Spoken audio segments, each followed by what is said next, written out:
দেশে যাতে কোনো কুচক্রী মহল নৈরাজ্যকর পরিস্থিতি সৃষ্টি করতে না পারে, এর জন্য বিএনপির ভারপ্রাপ্ত চেয়ারম্যান দেশ নায়ক জনাব তারেক রহমান মহোদয় বিএনপি ও সকল অঙ্গ ও সহযোগী সংগঠনের নেতাকর্মীদের নির্দেশ দিয়েছেন, কেউ যদি কোনো প্রকার চাঁদাবাজি, দখলবাজি ও সন্ত্রাসী কর্মকাণ্ড করে তা প্রতিহত করে আইনের হাতে তুলে দিতে বলেছেন।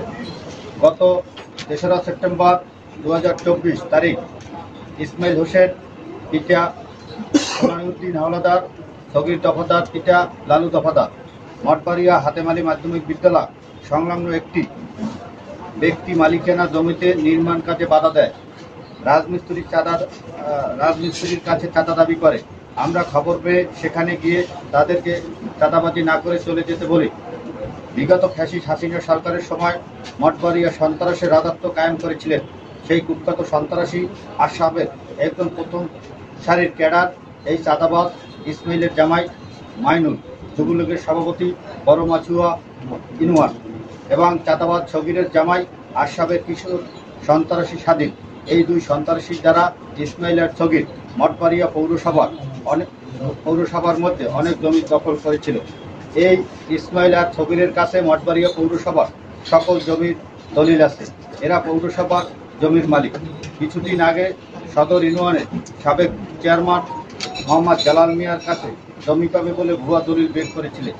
এই ইসমাইল তার ভাই মুকুল আহমেদ বাদশার ছেলে কর্নেল মাসুদ রানা এবং তার জামাতা ফারুকুল আলম এদের ক্ষমতার অপব্যবহার করে ৫ই আগস্টের পর থেকে মঠবাড়িয়ায় চাঁদাবাজি, দখলবাজি করে আসছে।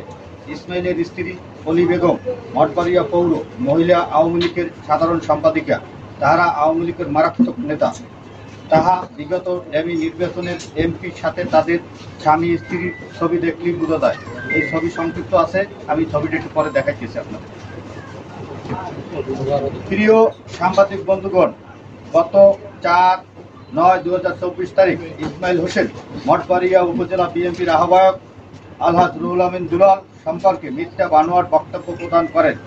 কারণ তিনি অনুপ্রবেশকারী, তাকে কখনই বিএনপিতে নেওয়া সম্ভব নয়। পরবর্তীতে তাহার বন্ধু পৌর বিএনপি সদস্য সচিব কামাল মুন্সি ও উপজেলা বিএনপি সদস্য সচিব আবু বকর সিদ্দিক বাদল এই অনুপ্রবেশকারী ইসমাইলকে বিএনপির বিভিন্ন প্রোগ্রামে নিয়ে যায়। তার ছবি সংযুক্ত ছবি আছে, আমি একটু পর আপনাদেরকে দেখাবো। প্রিয় সাংবাদিক বন্ধুগণ, আপনারা নিশ্চয়ই অবগত আছেন, গত ২০২০ সালের ২২শে ডিসেম্বর যুবদলের কর্মী সভায় সন্ত্রাসী আশরাফ বাহিনী হামলা চালায়। এই হামলায় উপজেলা বিএনপির আহ্বায়ক রুহুল আমিন দুলালের বাসভবন ভাঙচুর করে। তাতে আহত হয় আলহাজ রুহুল আমিন দুলাল, জসিমউদ্দিন ফরাজি ও আমি সহ অর্ধশতাধিক নেতাকর্মী। এই হামলায় আশরাফের সাথে আঘাত করেছিলেন এই কামাল মুন্সি, আবু বকর সিদ্দিক বাদল ও এই ইসমাইল গংরা। আপনারা জানেন, বিভিন্ন সাংবাদিক এই ঘটনাটি প্রকৃত ঘটনা জনগণের সামনে উপস্থাপনের কারণে তাদেরকে উপজেলা বিএনপি সদস্য সচিব আবু বকর সিদ্দিক বাদল বিভিন্নভাবে প্রাণনাশের হুমকি দিয়ে আসছে। আমার বড় ভাই রেজাউর রহমান শপথ কেন্দ্রীয় ইনস্টিটিউশনে অ্যাটাক কমিটির সদস্য নির্বাচিত হন। বিদ্যালয়ের প্রধান শিক্ষক অ্যাটাক কমিটির সুপারিশ বোর্ডে পাঠান, কারণ তার মেয়ে ওই বিদ্যালয়ের শিক্ষার্থী। প্রিয় সাংবাদিক বন্ধুগণ, গত ৪/৯/২০২৪ তারিখে ইসমাইল হোসেনের সংবাদ সম্মেলনে আপনারা লক্ষ্য করেছেন যে মঠবাড়িয়া বিএনপির আহ্বায়ক, মঠবাড়িয়ার জনপ্রিয় নেতা আলহাজ রুহুল আমিন দুলালকে নানাভাবে এই ঘটনা জড়ানোর চেষ্টা করছে, যাহা রাজনৈতিক উদ্দেশ্য প্রণোদিত। জনাব আলহাজ রুহুল আমিন দুলাল কখনই এই ঘটনার সাথে ওয়াকিবহাল নয়। শুধুমাত্র তার রাজনৈতিক ভাবমূর্তি পূর্ণ করার জন্য বারবার তার নাম জড়ানোর চেষ্টা করছে। আমরা এর তীব্র নিন্দা ও প্রতিবাদ জানাই। ধন্যবাদ মোহাম্মদ রিয়াজুল ইসলাম, সাবেক সাধারণ সম্পাদক, মঠবাড়িয়া উপজেলা ছাত্রদল।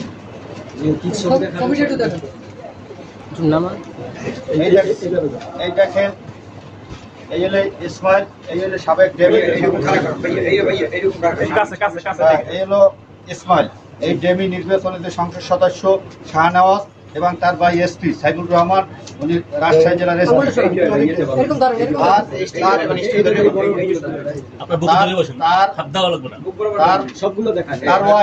মহিলা আওয়ামী লীগের সাধারণ সম্পাদকে তারা বলতেছে, এই দেখেন তারা আওয়ামী লীগের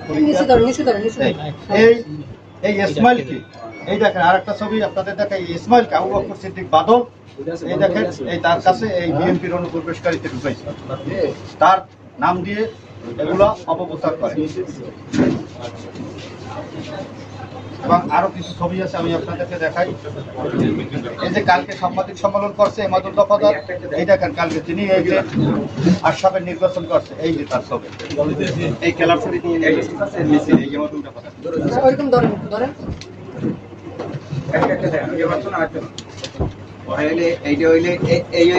অনুপ্রবেশকারী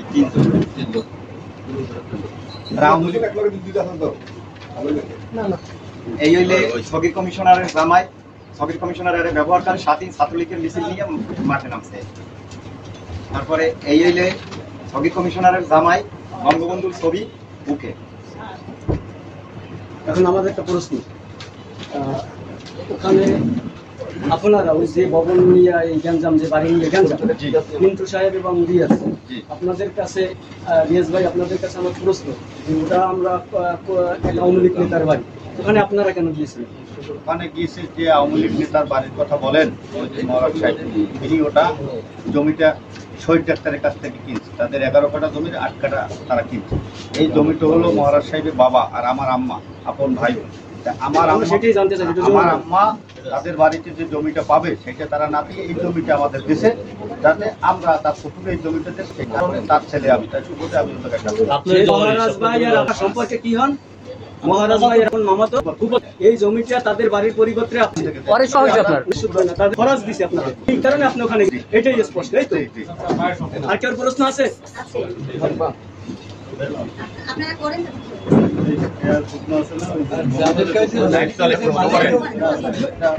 আচ্ছা, আপনার যে পুকুর মানে আপনার মা পাবে, কিন্তু সেটা তো এই জমিতে পাবে না, আপনাদেরকে যে দিছে সেটার কোনো প্রমাণ দলিল এগুলো আছে কিনা? আচ্ছা, অবশ্যই সেটা আমাদের সামনে দিলে সেটা সবথেকে ভালো হয়, কারণ নিউজের জন্য আমাদের প্রয়োজন। আরো বলি, আপনারা এখানে লিখছেন কেমলতিপের, এই কেমলতিপের বিষয়টা আসলে আমরা বুঝলাম না। আমরা কালকে আমার ভাই সম্পর্কে, আমার ইমিডিয়েটলি বড় ভাই, তার সম্পর্কে বলছে যে মহিউদ্দিন মহারাজ ওই জায়গায় যখন সভাপতি ছিল তখন সদস্য হয়েছে আমার ভাই। এটা ওরা কালকে আপনারা ছিলেন কিনা ওই যে তার জন্য, ঠিক আছে। তো ওটা যখন ছিল তার মেয়ে ওখানে পড়ে, এটা তো একটা কমিটি হয়েছে, এই কমিটিটার প্রধান শিক্ষক নতুন করার জন্য ছিল, তখন সে সদস্য, অভিভাবক সদস্য। আপনি এখানে আরো লিখছেন যে এরা ওই কি বলে ইসমাইলের জামাই, এরা সবাই আওয়ামী লীগের ক্লাস ড্যাশ ওইটা বললাম না, কিন্তু তাহলে তো আপনিও তো মহিউদ্দিন মহারাজ যে, সেও তো ছিল আওয়ামী লীগের, তার এখন এই মুহূর্তে এই পরিবেশে আপনিও তো গিয়া, আপনার যদি প্রপার ডকুমেন্টস আমাদের কাছে উপস্থাপন করতে হবে আপনাকে, তা নাহলে আমরা নিউজ করতে গেলে আজকে প্লিজ ডকুমেন্টসটা আজকে আমাদের দিতে হবে। যেটা দলিল দিছে ওটা তো এখন টিকিট দেখাইবে, টিকিট যদি আমাদের কাছে দেখান তাহলে আর এই করতে হবে ডকুমেন্টস। আর এইখানে যে লিখছেন তারা বিএনপির বা এটা, কিন্তু সেক্ষেত্রে যদি আমরা বলি সাংবাদিকরা, সেটা হলো সেক্ষেত্রে তো আপনি তাহলে এই যে মহিউদ্দিন মহারাজও তো আওয়ামী লীগের ছিল, সেক্ষেত্রে আপনার বক্তব্য রাখুন। সেটা তো অন্য উপজেলায় তার বাড়ি, আমি আমাদের মঠবাড়ির পার্শ্ববর্তী তার উপর, সে রাজনীতি করে এক ধারায়, আমি রাজনীতি করে, আমার তো রাজনীতি সেটা থাকতে পারে, কিন্তু এখানে ডকুমেন্টসটা প্রয়োজন। দ্বিতীয় হয়েছে গিয়া যে চাঁদা যে চেয়েছে,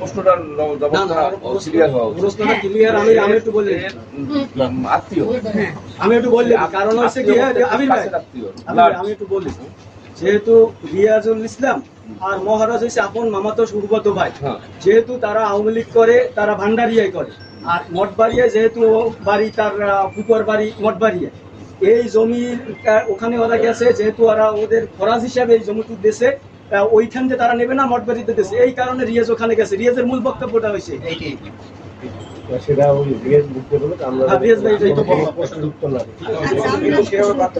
আচ্ছা, আমি একটু জানতে চাই, এটা রিয়াজ, এই যে ইসমাইল এবং সগির দফাদার, এরা কি বিএনপির কোনো পদবিতে আছে? না, জোরে বলেন। না, কোনো পদে নাই, বিএনপি কোনো কমিটির ভিতর নেই। আচ্ছা, এই যে তারা যে গতকালকে যে তোমাদের বিরুদ্ধে যে তোমরা দাবি করতেছিলে একটা মানে উদ্দেশ্যপূর্ণ কিছু যে কুৎসা ঘটাইছে বা তোমাদের বিরোধী করছে, এ ব্যাপারে কি তোমাদের কোনো আইনি কোনো পদক্ষেপ পরিকল্পনা আছে? আইনি পরিকল্পনা যেহেতু তোমরা দলের না, দলের থাকলে নয় তুমি দলীয়ভাবে একটা ব্যবস্থা নিতে পারবে, যেহেতু দলে নাই এটা কোনো আইনগত কোনো ব্যবস্থা নেই। আমরা কালকে করছে, আজকে একটা সাংবাদিক সম্মেলন করতে চাই, এটার পরে আমাদের আইনি প্রক্রিয়া আমরা যাবো।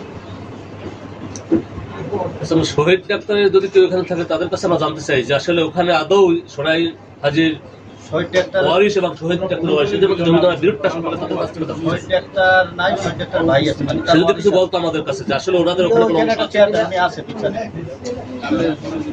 সামনে আসতে মূল বিরোধটা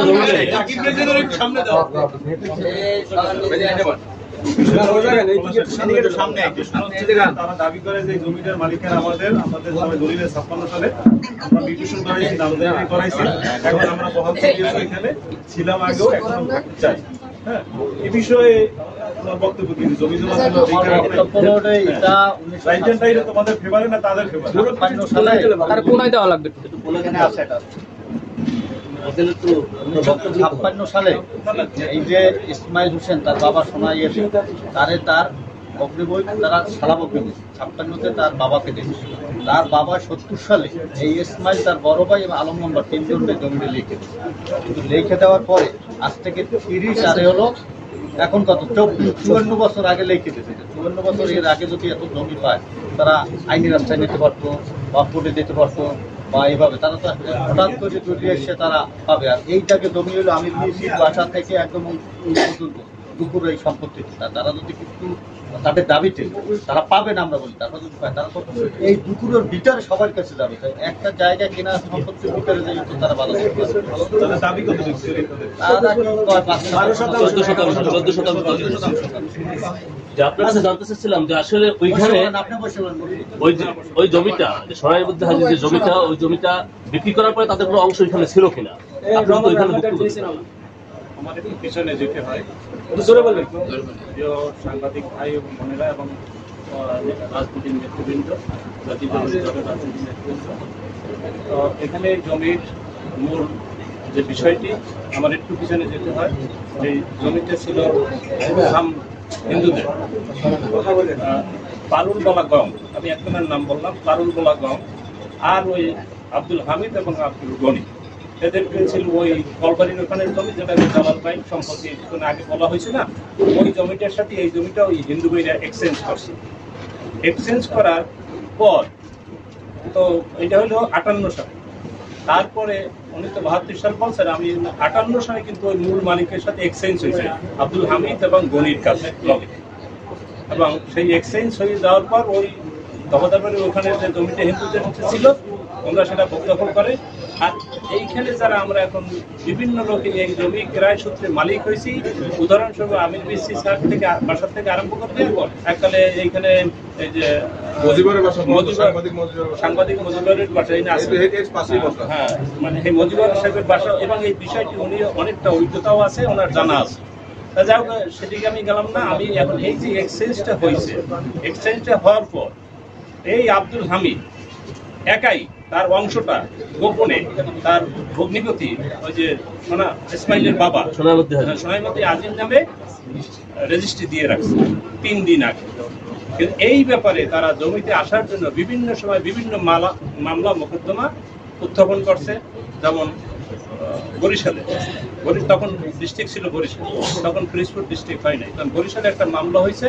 এই মামলা এনাই খান ছিলেন বিচারপতি, উনি এই মামলায় ওনাদেরকে মানে করে দিয়েছে, ওনার মামলা খারিজ করে দিয়েছে, ডিসমিস করে দিয়েছে। তারপরে বাকি যে জমিটা যতগুলো এইখানে 30টা গৃহস্থ আছে, এই 30টা গৃহস্থের ভিতর বন্টন করে দিয়ে দিয়েছে ওই এনাই খান সাহেব। এই কাহিনী মনে হয় ওই ইসমাইল গম এরা কেউই জানে না যে কি হইতেছে, আমাদের কাছে কি আছে এই সূত্রটা তারা কেউই জানে না যে তারা কত মানে খারাপ কাজের দিকে পা হাগে। আমরা এই রাজনৈতিক পরিবর্তনের প্রেক্ষাপটে আমরা যে মামলাটি করার কথা ছিল, আমরা এই যোগাযোগ ব্যবস্থা অসম্পূর্ণ হওয়ার কারণে আমরা নিজেরাই চিন্তা করছি যে একটু পরে করি, কাগজপত্র তো সবই আমাদের সংগ্রহ করা হয়েছে। ওই মামলায় হেরে গেছে তারা, এবার জরিমানা হয়েছে, তাদের জরিমানা হয়েছে। এই মর্মে যাবতীয় কাগজপত্র এই মোস্তফা আমার মানে তার প্রতিবেশী এই সব কাগজপত্র উনি মেনটেন করে, আমার সাথে বেশি ভালো বলতে। এরপরে সাদত ভাই যখন উপজেলা চেয়ারম্যান ছিলেন, ওনার কাছেও আবার একটা প্লেয়ার এই জমি পাই। সাদত ভাই এবার তখন প্রেসিডেন্টকে মানে অনুরোধ করছেন এই বিষয়টি দেখার জন্য। উনি থেকে ডেকে শুনে কথাবার্তা বলার পর তারা কোনো জমিতে কোনো পজিশনে নাই, সুতরাং তারা জমি পাবে না বলে উনি ডিক্লেয়ার দিয়েছেন। সুতরাং সেই ক্ষেত্রে আমরা সেই কাগজগুলো আমাদের কাছে আছে। এরপরে তারা একটা ভুয়া দলিল এই যে এইখানে 3 ভাই কথা বলা হয়েছে, এই 3 ভাইয়ের পরেও ওই সোনাইয়াজির আরো 6টি মেয়ে আছে। সোনাইয়াজির একার নামের দলিলটা কিন্তু এই সোনাইয়াজির একার নামের দলিলটা, এই দলিলটার তাইলে ওই যে মেয়েরা 6 মেয়ে, আগের ঘরের 6 মেয়ে, আর শেষের ঘরে হলে ওরা 3 ভাই। মেয়েদেরকে ঠগানোর জন্য একটা ভুয়া দলিল বানাইছে, ভুয়া দলিল বানাইয়া ওই 3 ভাইয়ের নামে একটা দলিল আছে। ওই দলিলটা আমরা ফিরোজপুর আদালতে খুঁজে এখন পর্যন্ত পাই, সার্চিকে পাই না পাই, তাহলে এটা ভুয়া দলিল, এটাই বুঝতে হবে। কিন্তু আমরা আবারও মানে প্রেয়ার দিছি যে সঠিকভাবে আরো খোঁজাখুঁজি করি যে কোনো দলিল আছে কিনা, কোনো জায়গায় গলত আছে কিনা। কারণ আমরা মামলাটা একদম বসানোর জন্য 100% প্রস্তুত। আপনি এক কথায় বলেন ওরা কি আসলে অবৈধভাবে ওখানে অবৈধভাবে হামলা করে? আপনারা বোঝেন না 58 সন থেকে এই এখন কত 24। জাকির ভাই, আমার কথা মোটামুটি আমরা বুঝছি। আমি একটা কথা বলি যে এক কথায় কি আমরা কি বলতে পারি না, এটা রিয়াজ, আমরা এখানে যে সাংবাদিক মহোদয় যারা আছেন, এক কথা কি বলতে পারি না যে ভুয়া দলিল প্রদর্শন করে জমি দখলের চেষ্টা? এটা এক কথা কি, এক কথায় তো এইটাই মনে করা যায় না? প্রশ্ন হলো আপনি যে ব্যাখ্যা দিলেন অবস্থার পরিপ্রেক্ষিতে, ব্যাখ্যাটা হলো 58 সালের দলিল, ঠিক আছে মেনে নেওয়া 58 সালের দলিল, ভুয়া কাগজপত্র সৃষ্টি করে জাল জ্বালিয়ে 3 মাস আশ্রয় গ্রহণ করেছে। পাশাপাশি বলতে চাই যে এটা নামজারিতে গেল, মিউটেশন যেটাকে বলা হয়, তখন কি আপনারা আপত্তি না? আমাদের তো মিউটেশন করা আছে, আমরা দিদিতে রেখেছি আমার ভাই ডাক্তার শহীদুল ইসলামের নামে এবং অন্যান্য যারা এই সাথে জড়িত যারা জমি রেখেছে তারা প্রত্যেকেই প্রত্যেকের মিউটেশন আছে।